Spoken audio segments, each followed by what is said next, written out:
السلام عليكم ورحمة الله تعالى وبركاته. أعزائي طلبة الثانوية العامة، أنا معكم محدثكم الأستاذ خليل محمود نصار. لقاؤنا اليوم إن شاء الله تعالى في مادة اللغة العربية في العروض، وكما ترى أمامك على الشاشة سيكون لقاؤنا في البحر الطويل. ما المتوقع منك في هذا الدرس؟ يتوقع منك عزيزي الطالب أن تحقق الأهداف الآتية. الهدف الأول أن تبين تفعيلات البحر الطويل، أما الهدف الثاني أن تذكر مفتاح البحر الطويل، ثم أن تكتب الأبيات الشعرية عروضيا مع نماذج تطبيقية. ولنبدأ على بركة الله في الهدف الأول، تفعيلات البحر الطويل. فما تفعيلات البحر الطويل؟ هناك تفعيلات أصلية وهناك تفعيلات فرعية. سنبدأ بالتفعيلات الأصلية.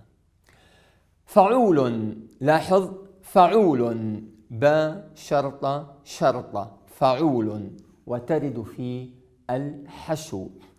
مفاعيل، شرطة شرطة شرطة، أيضا ترد في الحشو. فعول، شرطة شرطة، أيضا تأتي في الحشو. ولاحظ أنها جاءت التفعيلة الأولى وجاءت التفعيلة الثالثة. ثم مفاعيل، شرطة شرطة شرطة في العروض أو الضرب. هناك تفعيلات فرعية تنبثق من التفعيلات الأصلية. ما هي هذه التفعيلات الفرعية؟ فعول، لاحظ هنا قلنا في التفعيلة الأصلية فعول، شرطة شرطة، أما هنا فعول، شرطة وترد في الحشو. مفاعل تنبثق من مفاعيل قلنا شرطة شرطة شرطة، أما مفاعل شرطة شرطة وترد في الحشو. ثم فعول أيضا تنبثق من فعول، شرطة تأتي في الحشو كما اتفقنا. ثم مفاعل شرطة شرطة.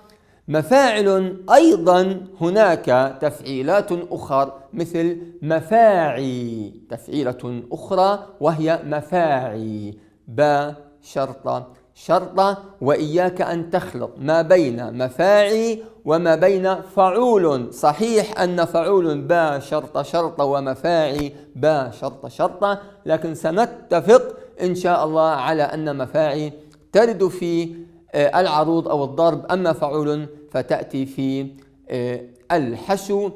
إلى هنا نكون قد انتهينا من تحقيق هذا الهدف. أذكرك بأن هناك أسئلة أسفل الفيديو بإمكانك أن تجيب عن هذه الأسئلة. إلى أن ألقاكم في هدف آخر إن شاء الله تعالى، دمتم في رعاية الله، والسلام عليكم ورحمة الله تعالى وبركاته.